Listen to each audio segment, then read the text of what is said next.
tungkol Vice President Sara Duterte. Ma'am Lorraine.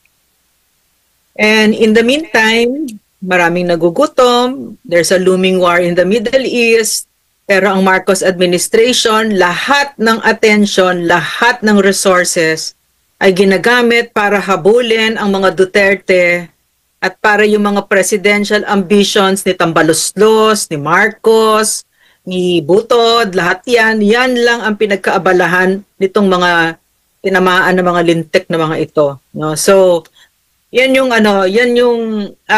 kasi talagang itong, 'di ba Eric, itong impeachment na pinag-uusapan natin ngayon, hinabol lang ito, mali-mali. Sobrang mali-mali.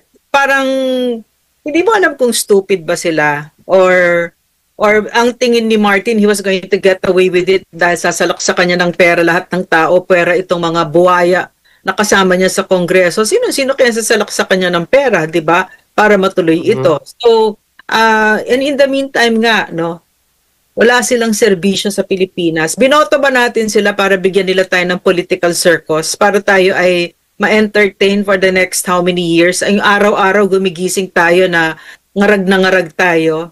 Binoto ba natin yung bangag na yan para yan ang gagawin niya sa Pilipinas? Something, you know, in behalf of the Filipino people. Putang ina mo, George Garcia. Putang ina mo. Tarantado talaga. Grabe. Ma'am, tarantado talaga ito, no? At kalokohan ito, mga kababayan, this is too much. This is what we call undeclared dictatorship. Sa diktadura, ang nagdidikta, presidente direkta. Itong gusto ko, wala nang susunod. O ito ang gusto ko gawin, walang tututol. Dito, ang utos ni Marcos, ni Romualdez, ipinapatupad ni George Garcia na nagdidikta na hindi nirespeto ang halalan, nilapastangan ang mandato ng taong bayan. Paano sila mananalo, diba? And the key there, the answer there is, it is key to have someone like George Garcia in COMELEC. And we are, this is what we're seeing, this rotten, gagawin talaga nila yan, no? You know why I know? As I said, no, patterns talaga yan. Ang buhay ni Martin Romualdez, hindi yan nanalo ng patas. Puro boto yan. Puro pananakot sa kalaban para wala siyang kalaban. Hindi yan marunong lumaban. Si Martin, duwag yan. Yung baboy na yan. Walang alam yan. No? So, ang ginagawa niya ngayon ay yung ginagawa niya buong buhay niya. At mahalaga si George Garcia sa plano ni Martin Romualdez na maging Pangulo ng Pilipinas, no? Kasama din sila Lisa Marcos dyan at saka si Bongbong Marcos. So yung ginagawa nila ngayon sa Davao, yan yung nakikita natin na pambababoy ni George Garcia. Pero teka muna, napakaganda ng ipinapakita ng mga taga Davao sa Pilipinas. Yes. Hindi sila nabili ng pera, hindi nabili ang mga boto nila. Binuhusan yan, bilyon-bilyon. Pero ang porsyento lang yung sa loser na si Carlo Nograles na traidor na yan, no? Loser! Carlo Nograles, isa ka pa, loser ka. Loser. Bilyon-bilyon yung dinala mo, no? Kasama mo yung asawa mong arte, di ba? So, yan. So, bilyon, pero ilang porsyento ka lang, di ba? Loser ka talaga. Layo. Sobrang layo. Alam mo Eric, akala ko tumatakbo lang siya para sa pera, si Carlo Nograles. Yung pala, kasi malamang isip ko, alam naman niya siguro matatalo siya kay Digong. Hindi pala, talagang nangarap talaga siya. Nangarap talaga siya na mananalo siya. Nangarap. So this is what we're seeing, no? Ang galing ng mga taga Davao. And for me, like PRRD, Davao is showing us the way. Kung kaya gawin ng Davao, no, na hindi sila nagpapabili, dapat ganyan buong Pilipinas. At saka talaga, hindi natin palalampasin dapat yan si George Garcia, si Martin Romualdez, si Bongbong Marcos, yan si Lisa Marcos. Kasi kilala naman natin kung sino yung mga nasa likod niyan, no? So yan yung dapat magkaisa tayo. Mahalagang tigil-tigil na yung away-away na yan, no? Parang for me, no, I was raised kasi by a father who was really a man of the law, no? Talagang, yun talaga, yung pag nagsalita, pag sinabing ng batas, yan na yan, no? So, this is such an I feel the insult right down to my soul. Itong ginagawa ng COMELEC na ito. And this is also what Martin Romualdez did to the party list of Binguanson, no? It was the order of the Supreme Court already, and yet he ignored it. Ang napakababoy ng Marcos administration, ubod ng baboy. But you know what's more concerning to me? Something, you know, in behalf of the Filipino people, putang ina mo, George Garcia, putang ina mo. Tarantado talaga. Grabe. Ma'am, tarantado talaga ito, no? At kalokohan ito, mga kababayan, this is too much. This is what we call undeclared dictatorship. Sa diktadura, ang nagdidikta, presidente direkta. Itong gusto ko, wala nang susunod. O ito ang gusto ko gawin, walang tututol. Dito, ang utos ni Marcos, ni Romualdez, ipinapatupad ni George Garcia na nagdidikta na hindi nirespeto ang halalan, nilapastangan ang mandato ng taong bayan. Dalawang bagay po ito, nakita ko, Ma'am Lorena, Atty. Busantog, bago natin ito bitawan. Number one, gusto nila makabalik si Benny Abante sapagkat nawala na dyan si Paduano. Nawala na ito mga alipores na mga bupors at mga pusadong congressman. Si Acop na lang yatang naiwan at si Benny Abante. Ipagkapatuloy nila ang panggigipit, pag-weaponize ng Congress. So si Benny Abante at si Martin Romualdez at si Marcos, kasabwat ang COMELEC, ay kanilang ginagamit ang pangbabastos pagsalaula sa proseso ng eleksyon kung saan ang COMELEC po ang nagdidikta, hindi ang taong bayan. At ito'y garapalan na ginawa nila sa Maynila. Pangalawa, Ma'am Lorraine, Atty. Busantog, itong kay former President Duterte, there is a possibility now na hindi po siya uupuin, and then they're going to try to stretch their power of abuse by putting Carlo Nograles as the winner, granting na i-challenge nila ang jurisprudence ng Supreme Court na ito at sasabihin nila, no, Digong was not supposedly be able to be the mayor sapagkat imposible siyang maging alkalde ng Davao, wala siya sa Pilipinas. So therefore, ang opong alkalde ay ang next winner sa kanya, who is Carlo Nograles. Ngayon, Ma'am Lorraine, ang tanong ng taong bayan, tanggapin na lang natin to? Patahimik tayo? Wala nang batas, sila na ang batas at sila na ang nagdidikta sa nangyayaring ito. This is now a very dangerous situation that does not affect only the 6th District of Manila and the City of Davao. This affects now the integrity of the entire election process.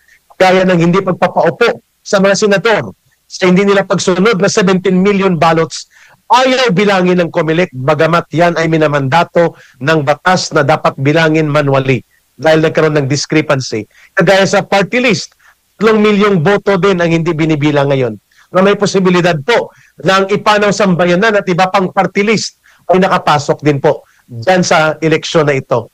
So, paano nyo tinitingnan ito ngayon, Atty. Marlon and Ma'am Lorraine, na ganito na kabalasubas, tarantadong ginagawa ni George Garcia, and he cannot do this without the consent and support of Marcos and Romualdez?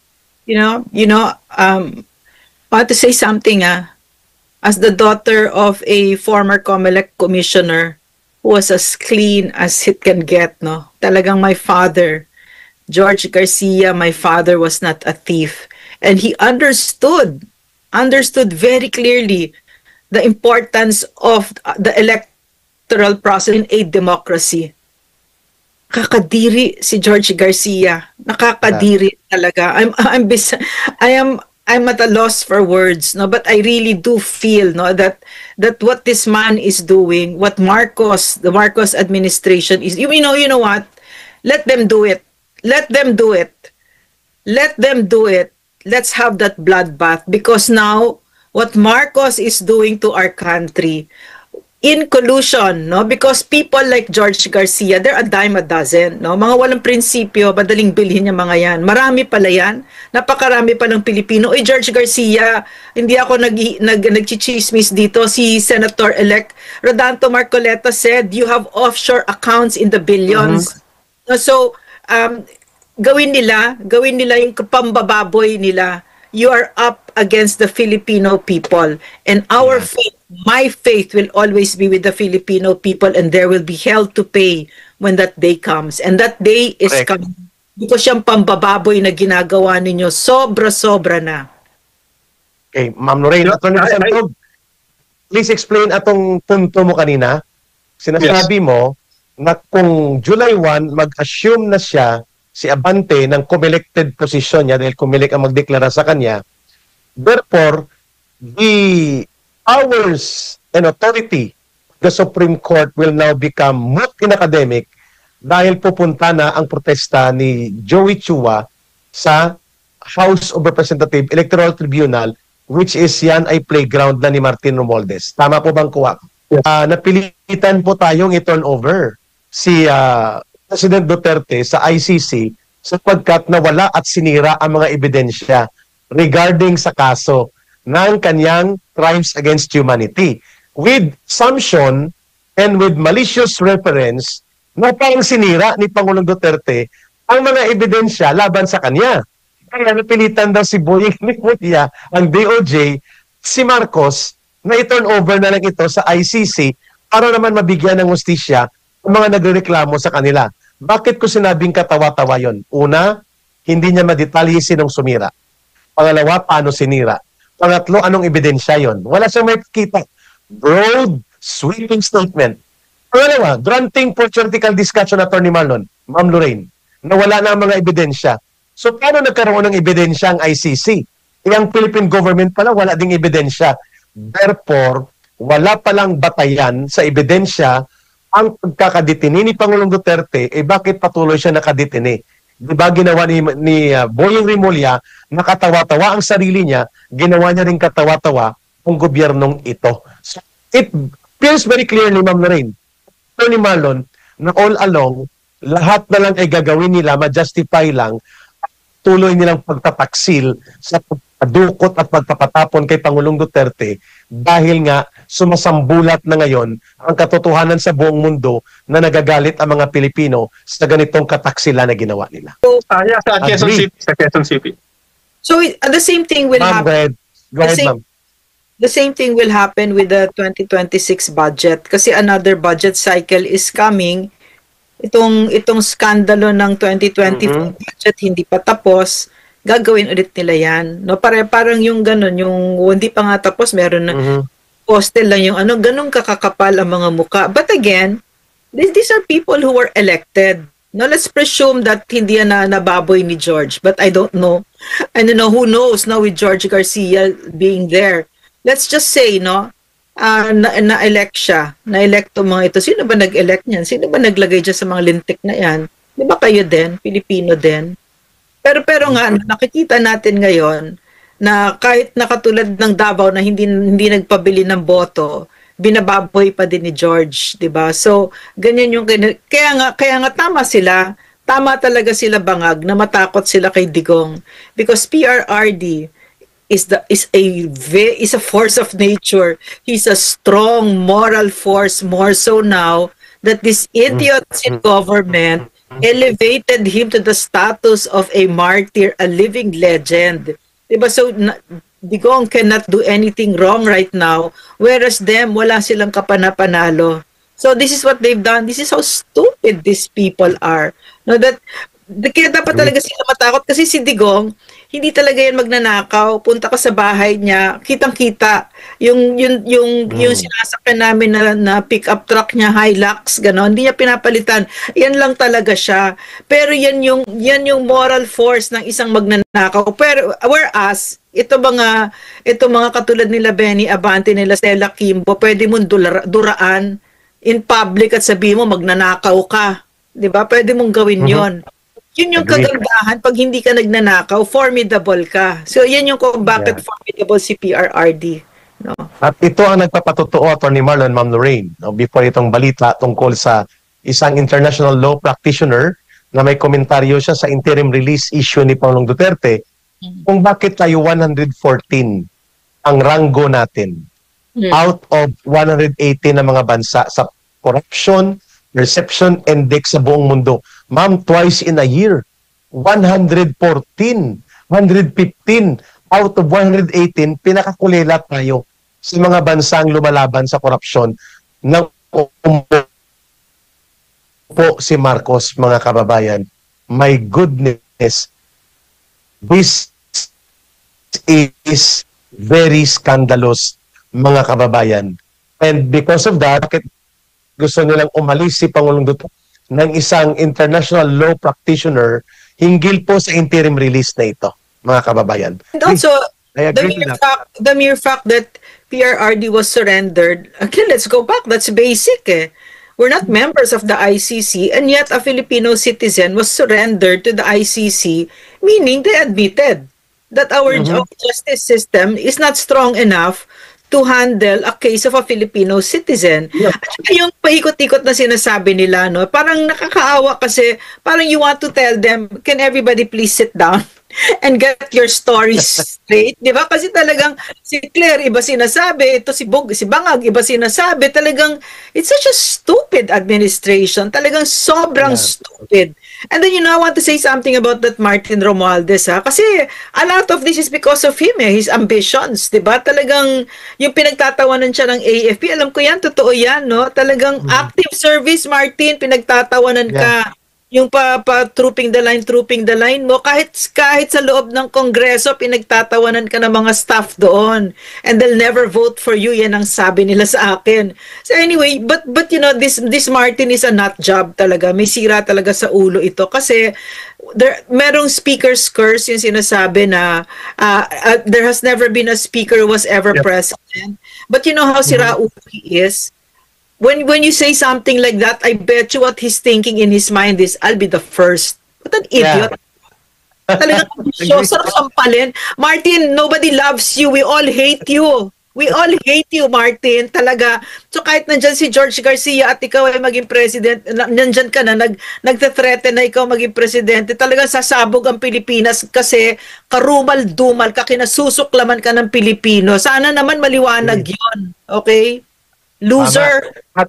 At ang pinaka-malala, ma'am, ito kahapon ko na ito nakita, Atty. Marlon, na before itong pangatlong balita na may kaugnayan sa naging pahayag din ni Vice President Sara Duterte sa kalagayan ng kanyang ama na si Pangulong Duterte hinggil sa interim release, ma'am Lorraine. Kin mo may isang congressman, pinangalanan siya ng isang nagpapahayag, ma'am, ng isang analysis. Hindi ko alam kung vlogger siya pero madaling ang kanyang pag-deliver. Ang pangalan ay Congressman Rilio. Alam ko, congressman ito, ma'am, sa Quezon City or sa Manila.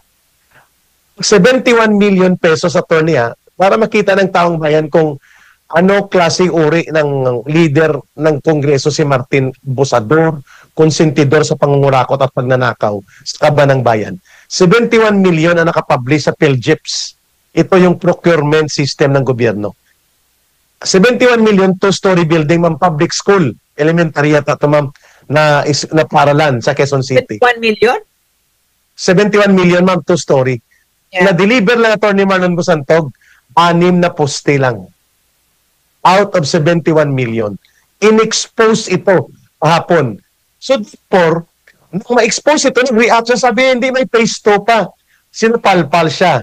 Ang phase 2, nakalagay sa PhilGips, sa procurement system webpage, two-story building, na gymnasium, 71 million, bakit 6 na poste lang ang na-deliver mo? Tumahimik siya. Ang punto ko ganito, mga kababayan, Atty. Marlon, with Martin Romualdez and Marcos right there, ilang ganitong pagnanakaw ang nagaganap. Like si JJ Suarez, hindi natatapos ang ospital, 3 bilyon na ang ginastos. Pero bubong ng ospital, hindi pa natapos. Wala pang pader na kompleto. 3 billion ang ginastos sa Quezon Province. Mayroon din po dyan na ang kanyang apelido inuulit-ulit, no? Babaeng kongresista, dating flight stewardess sa Cathay Pacific na aeroplano. At siya ang nagbibitbit daw ng mga pondo palabas sa Pilipinas dahil may connection ito sa Switzerland at sa Hong Kong. At nakabili siya ng 70 hectares ng rubber plantation sa Zamboanga. Wow! Nagpapatayo ng bahay. Babae, ma'am, ang kanyang apelido paulit-ulit. Dinodoble-doble ang lumalabas na pangalan. Letter L. Ang puno. Dating flight stewardess ito, attorney. Punto ko ganito. Ilan pa po ang mga ganitong kongresista na mga buaya kagaya nila Benny Abante, ilan sila ang nagnanakaw ng bilyon-bilyon sa kaba ng bayan. Mantakin mo 71 million, 6 lang ang poste. 3 billion na ospital, wala pang dingding, wala pang bubong sa Quezon Province. My goodness. Mga I think kababayan, that you are referring to yung expose ng Peanut Gallery about the 71 million building na hindi tapos. yeah, 6 na poste lang. Oo. At instead na sabihin bakit walang nangyari, gumawa sila ng second phase. And I think another phase, an additional fund of around 200 plus million pesos. Mhm. So yung building na sana na dapat natapos ng 71 million, hindi na nga tinapos, dinagdagan pa ng another 200 million. Yan. Wow. Ano? So, 3% ang kanyang trust, approval, and confidence rating sa taong bayan. Si Vice President Sara Duterte, Ma'am Lorraine, nag-average between 53%, 55%. Samantalang si Marcos, ikaw nga nagsabi, ma'am, negative 29. Pero ang pinalabas nila na report dito sa survey ng pinagkakatiwaang mga leader, si Marcos ay nasa 19%. Si Romualdez ay nasa 6%, mga kababayan.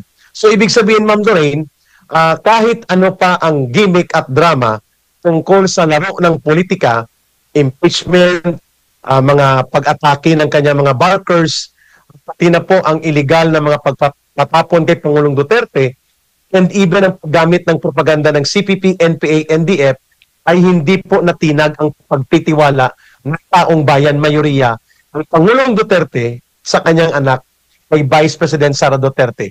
How's that, Ma'am Lorraine? no, Eric, ang galing kasi parang there are so many things that we are seeing right now, di ba? Despite the highly coordinated, well-funded, all of these things, the propaganda machine and the collusion of the CPP, NPA, NDF with the Marcos administration to destroy the Dutertes, they remain the most trusted. Even PRRD, formidable, and why is that? Public service, no? Because they serve the people. Yeah. And what we're seeing right now, no, is this nightmare of Forbes Park spoiled brats who know nothing about the Filipino people, who know nothing about public service, who do not have the heart to serve the Filipino people. And in fact, they ran for public office. Bongbong Marcos ran for public office to be like his father, upang magnanakaw sa Pilipino, lalo pa yung Martin Romualdez na yan. Nakakahiya sila. Yung pambababoy na ginagawa nila sa Pilipinas talagang and yet what has it done to them? What has it done? Has it made them any closer to their political ambitions? No. In fact, ang layo-layo. But you know what? You know what, Eric, mga kababayan, no? They will forge on. Ito tuloy-tuloy nila ito, no? In fact, my informant in the BJMP told me that there are assassination plans, no, for the vice president. Is that nakakataka ba yun? Saan ba galing itong Marcos na ito? Mga mamamatay tao yan, pumapatay ng mga kalaban nila. Si Ferdinand Marcos Sr., pinatay niya, sinalundasan, no, nakaribal yata ng tatay niya, 'di ba? So, ganoon ang mga Marcos, no? Ganyan. Nakita mo naman yung kawalangyaan, napakawalang hiya. I mean talaga, Eric, alam mo, mga kababayan, hindi ko alam kung nag-iisip pa ito mga ito, pero nakikita mo talagang wala talaga silang alam, lalo tungkol sa Pilipino. Sa Pilipino, napakahalaga ng utang na loob. Isa yan sa number 1 trait na yan ang gusto. Yan talaga ang trait ng Pilipino na hindi mo makikita sa ibang mga bansa. Tayo napakalaki yan. Itong ginagawa nila ngayon, pinandidirian sila ng Pilipino, yung ginawa nila kay PRRD, nakakadiri. Di ba? Maraming nagngit-ngit. Di ko nga alam ano ba iniisip nila, Eric? Ano sa tingin mo? Ano ba ito? Parang drugs talaga ito, no? Talagang yan na lang iniisip ko No? Yeah. Ma'am Lorraine, before tayo magpapatuloy, nakita ko kanina nandyan na si Attorney Marlon Bosantog.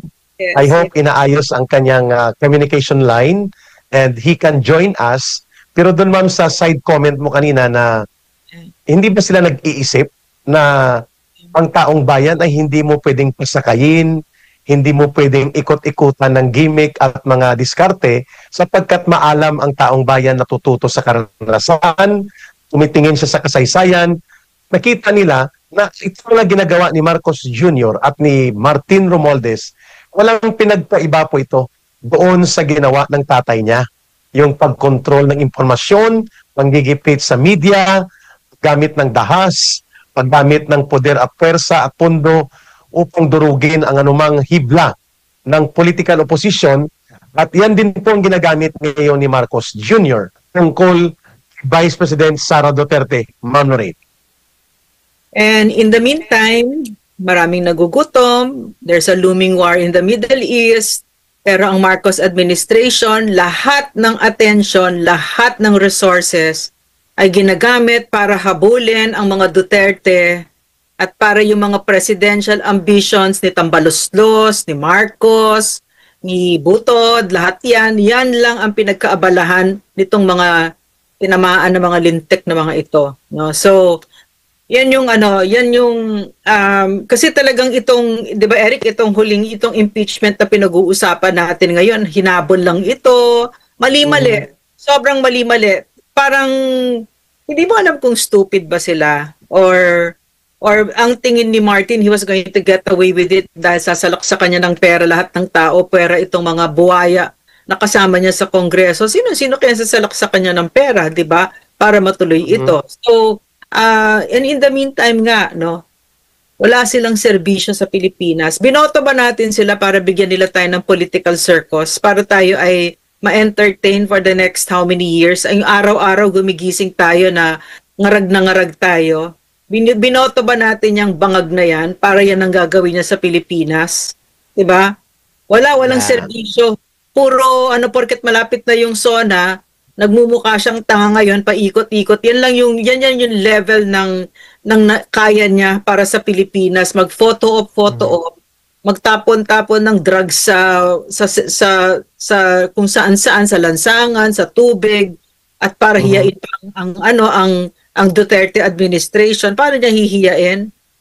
Ang galing-galing, mahal na Pilipino ang mga Duterte. No?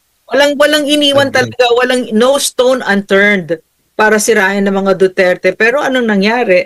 Diba? Yan, highest trust rating, si VP, and even PRRD. No? Nakakahiya. Yeah, tama ka dyan, Ma'am Lorraine, sabi na banggit mo, ha?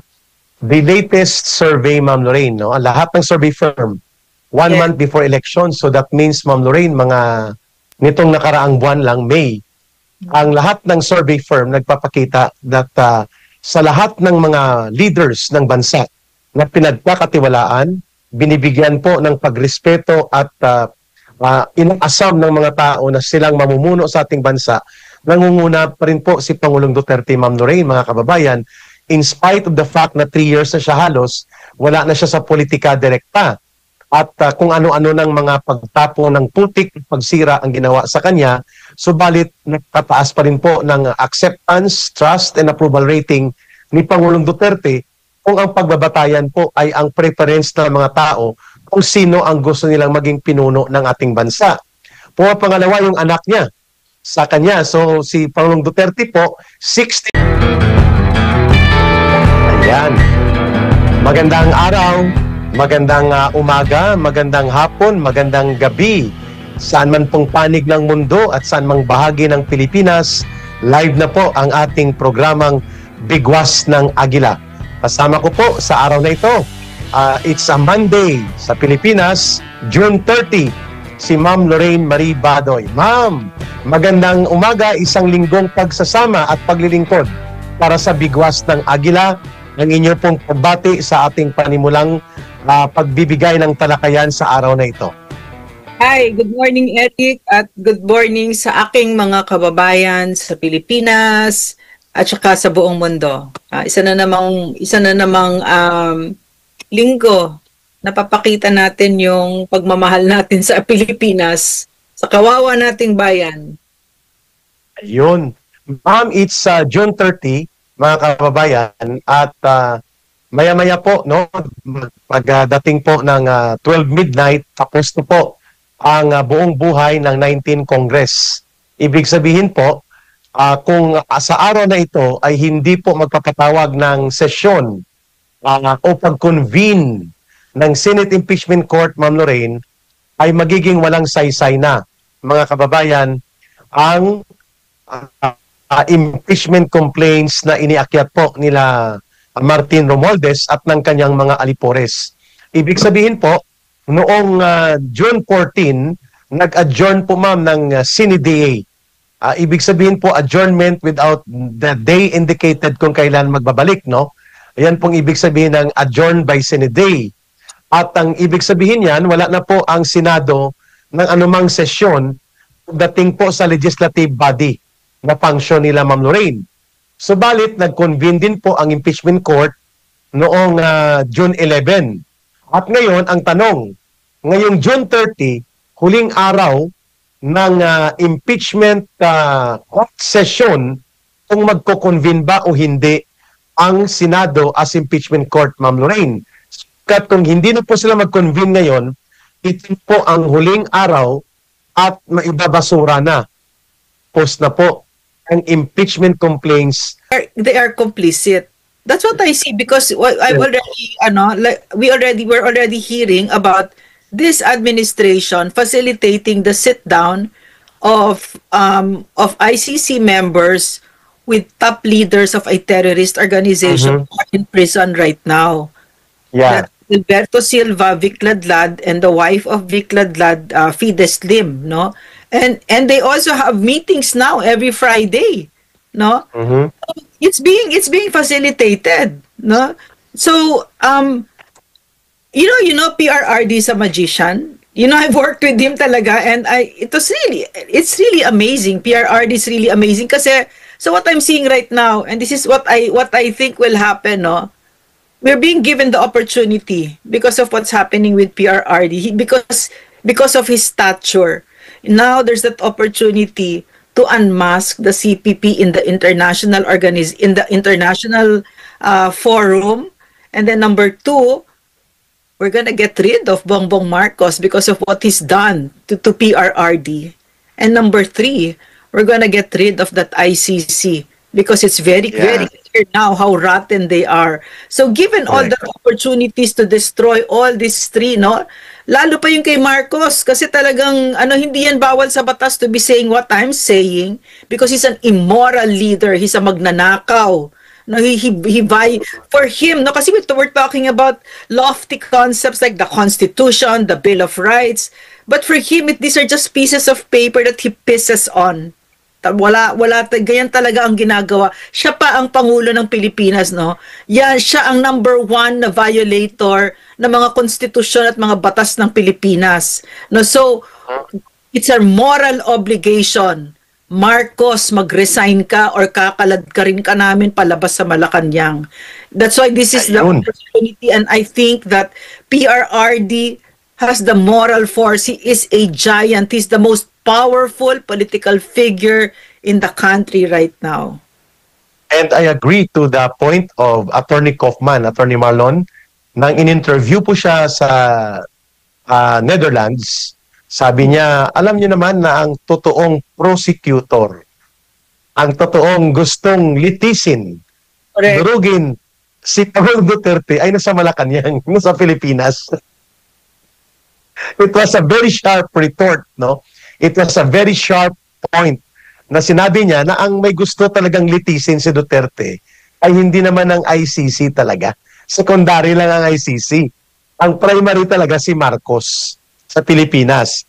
At dahil duwag, ginamit niya ang CPP, NPA, NDF para magsilbi na liaison facilitator sa mga kasong ito, sabwat din ang dilaw na grupo, mga kababayan. Ito nga ang sinasabi, nag-react si Claire Castro, yung tagapagsalita at tagapagtahol ni Marcos. Sabi niya, maghunos dili ang abogado ni Duterte at huwag niyang gamitin ang administrasyong ito sa kanyang propaganda.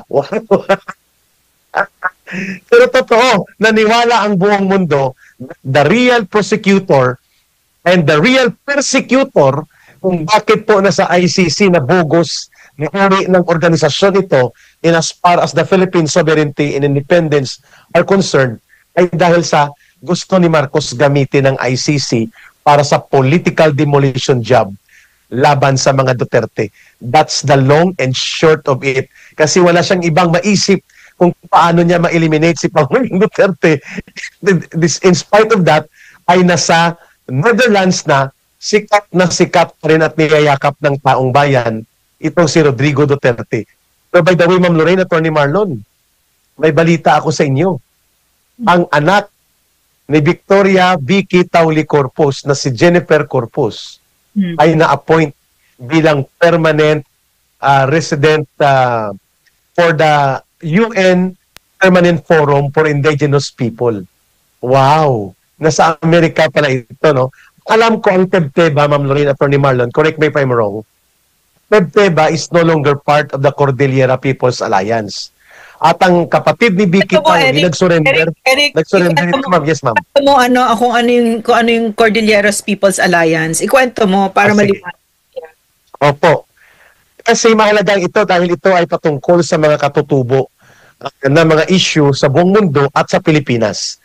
Ang Cordillera People's Alliance po ay CPP created. CPP led na uri ng front organization na nag-ooperate sa Cordillera region.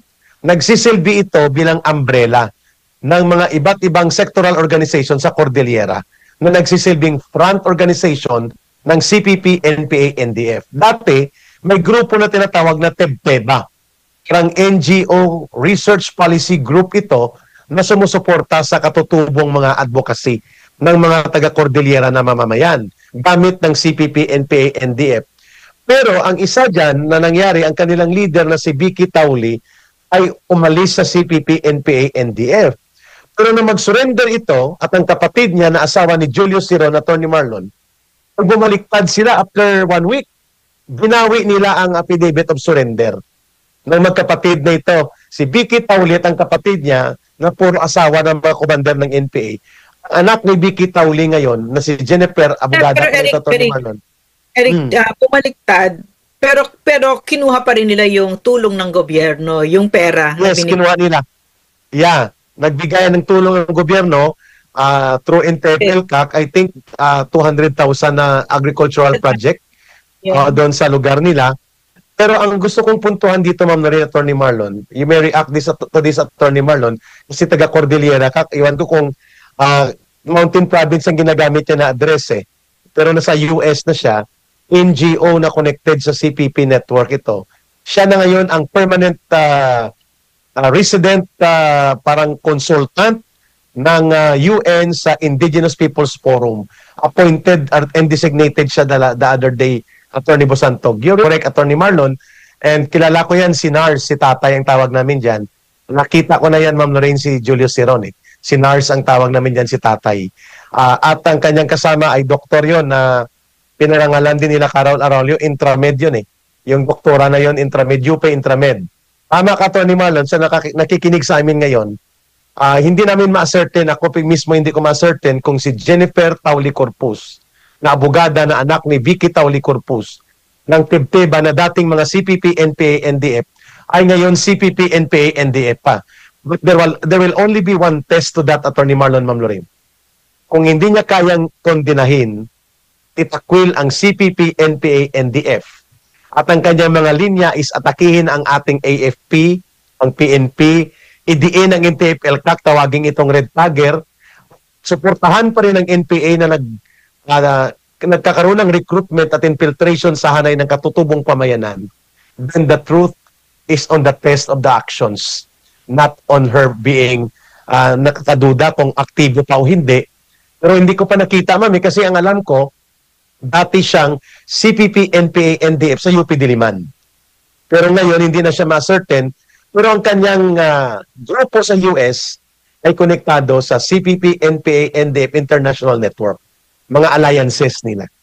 Yan lang po. Pero agree ako kay Attorney Marlon Bosantog na kung ito'y totoo na neutral siya, it is a pride and honor for the Cordillera people to have a representation sa United Nations Indigenous Peoples Permanent Forum. Ma'am Lorraine, your take on this controversial issue ito. Same as I have the same opinion as as Attorney Bosantog. Kaya lang nalulungkot ako kasi you were saying Intermed, no, ng UP. These are scholars na, alam mo yung Intermed na yan, 7 years yan ng medicine, parang ginanon mo siya, no, imbes na 10 years. Ibig sabihin, napakagagaling ng mga nandyan, na estudyante, magaling na estudyante. And talagang pinag-aagawan yung spot na yan. Binigay mo sa ganito, na naging leche, 'di ba? Parang para ka namang siraulo diyan. Para si Carol Aurelio, PGH, 'di ba? UP PGH. Tapos hindi ka naman nag-CPP ka pa, 'di ba? Kakainis eh. So, 'yan yung nangyari sa atin, no. Yeah, agree. I hope, ma'am, panindigan ni Attorney Jennifer Pauli Corpus na siya ay hindi extension o hindi nagre-represent ng interest ng CPP, NPA, NDF sa international network operations na ito. We hope that she is not that because hindi namin ma-certain ngayon kung siya ay bahagi pa. She's the daughter of Vicky Tauli. Vicky Tauli Corpus. Yeah. Okay, kasi di ba pag tumalikod ka na sa CPP, magkaaway na kayo. May correct? Tama ba? Yeah. Okay naman, ma'am, makakausap ka nila basta hindi ka mag-cooperate sa government. Kagaya ng ginagawa namin. Pero si Vicky Tauli Corpus was instrumental, sabi ko nga Attorney Marlon, in the recantation of the affidavit of her sister. Yeah. Yeah. So, nagduda tuloy tayo kung ang Tebteba na grupo ng NGO sa Cordillera ay talagang tumiwalag na sa front organization ng CPP, NPA, NDF na Cordillera People's Alliance o hindi pa. Hindi ma-certain yan ngayon. Alam mo, pag nagkakwento kayo ng ganyan, doon po nakikita talaga ang lalim talaga ng CPP, no, yung lason ng CPP. And and we had we had the president who really went against the CPP, and we had the country had the chance of healing, of moving forward, of talagang expunging from our system itong communist na lason, 'di ba? Eh kaso ito si Marcos nakipagkaibigan pa sa CPP eh. Ano pang tsansa ng Pilipinas kapag ganyan yung mga salot na nandyan, na nagkalat talaga, no? Para mga anay na nandyan yan. Ngayon, ay kahit nasa UN sila, nasa international NGOs, nasa bawat sektor ng lipunan, anong laban ng Pilipinas? Kapag ang president ay kaibigan pa niya itong mga salot na to, takot na takot pa siya. Diba? Unlike PRRD, very strong stand. And we had a chance when PRRD was president, no. So I'm really I really want him to come home. And I think and I do think, no, that itong kabalastugan na ito, yung pambababoy na ito, you are doing it to the right people, to the Davaoenos, because now they will teach you a lesson. You know, I've always felt that every time I went to Davao, no, they really are a cut above the rest, the Davaoenos, because nga palaki ni Digong yan, palaki ng mga Duterte yung mga taga Davao, no. So do it to the Davaoenos. And do you know how the Davaoenos regard the Nograleses? Oh my God, do it, please, do it. Kaya, ma'am, because the good thing about that, Eric, is that if Davao can do it, maybe Metro Manila can do it also. In other parts of the country can do it also. Agree. Lalo pag ginawa nila yan sa Cebu. Kaya sa Cebu. Yeah. So, itong punto ko, Atty. Bosantog, what George Garcia is doing right now, the COMELEC under him, hindi lang po niya binababoy ang COMELEC, ginagahasa niya ang demokrasya. Yeah. I will borrow the term of Ma'am Lorraine. This is a rape of democracy. Why? The most sacred expression of the people's mandate, sovereign will, in a democratic society is the election. So kung ang eleksyon ay hindi po nagre-reflect at hindi nagdudulot ng mandato at boses ng taong bayan, dahil ito po ay itinatapatan ng COMELEC, binabalasubas at binababoy niya, walang ibang katawagan dyan kundi panggagahasa sa institusyon ng demokrasya. Ang ginagawa ni George Garcia, this is a highest criminal offense that George Garcia needs to pay to the people, including sa ang mga COMELEC commissioners na ito. Sapagkat hindi kami maniniwala na hindi kayo binayaran, hindi kayo binili. No? Tell it to the sardines, George Garcia, na hindi kayo binili ni Danny Ibante na maging pumilikted siya despite na siya ay sinipa na at isinuka ng mga mamamayan ng ika-6 na distrito ng Manila. At ang kanyang plataforma, pagbalik niya, magbabalik ako. Mag-resume daw ang TUWADCOM at ang TRICOM. Wow! As in, kot kami ha. Sige, gawin mo. Kasi takot kami na ipakulong mo kami ulit. Pakan mo ang boses ng mamamayan. Sabi natin ni Marlon Busantog, you can only push the people to a certain extent, but you can never push around the people forever. Ano yung laro ng CPP dito? Dito kay PRRD, yung sa interim release, yung sa tapos ano yung common goals nila with Bongbong Marcos, kasi these days no mga kababayan, makinig kayo, pag sinabi nating BBM, ang sinasabi din natin ay CPP. Pag sinabi nating CPP, sinasabi din natin Bongbong Marcos, kasi at saka Martin Romualdez lalo na, kasi talagang talagang magkaalyado sila ngayon, no. Tapos Eric, pakisabi din kung ano mangyayari down the line sa pag-aalyado na yan. Thank you, Ma'am Lorraine. Thank you, Attorney Marlon. Before your reaction to that, unahin ko lang yung tanong ni Ma'am Lorraine. Ang kaso po ni Pangulong Duterte is a trophy case para sa CPP, NPA, NDF. This is another Jovito Palparan type case. Oh. Where what they did not achieve kay Jovito Palparan na ipakulong sa ICC, naunahan sila na makulong si Palparan at nakulong nila gamit ang maniobra dito sa local court. Involved din sila. But what they did before was to bring Palparan to ICC. General Jovito Palparan. Ngayon, si Pangulong Duterte is more important than that because he was a former president. And this is the first time that the CPP, NPA, NDF openly claims credit na sila ang nagkulong, nagtapon kay Pangulong Duterte. And so therefore, they take credit not because of the credit, but because ang objective nila is paralisahin at ma-eliminate ang mga Duterte sa political landscape. Therefore, any semblance na makakalabas si Pangulong Duterte, any semblance na siya ay magiging malaya, ay sampal yan sa mukha nila. Yan ay ayaw din ni Marcos. Takot na takot si Marcos, si Romualdez, na makabalik si Pangulong Duterte sa Pilipinas sapagkat he will inspire the multitude of people to grow into resistance. That's undeniable. Pwedeng yumanig at pwede pong mag-collapse totally ang gobyerno ni Marcos when people will rally with kind of Duterte inspiration na makikita nila ang inspirasyon na yan buhay sa political opposition movement sa Pilipinas. Ganon kahalaga ang pagtutol ng CPP, NPA, NDF at ni Marcos at ni Romualdez na hindi makakalabas si Pangulong Duterte because of the common interest nila. And what is that? Eliminate, prevent, or demolish any attempt of Rodrigo Duterte to be relevant and become active in political opposition movement so that the rest, including his daughter, will be eliminated also sa political landscape. Ma'am Lorraine. I think that besides the CPP, there are other also powerful players. No, these are the enemies that PRRD made, and PRRD really went against the real enemies of the Filipino people. No? So the oligarchy. What plane flew him there, di ba? Aeroplano ng mayayaman yan, no? We heard it was RSA. I'm not so sure. It was Ramon Ang. I'm not so sure.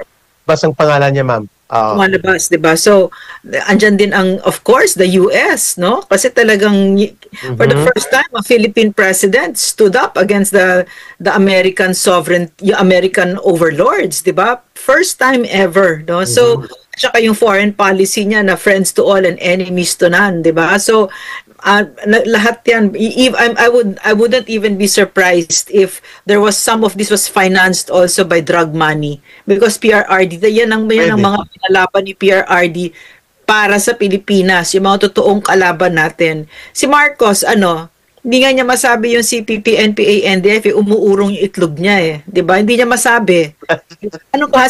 Paano yun? Kinaibigan pa niya, 'di ba? Kasi walang itlog yung hayop na yan, no?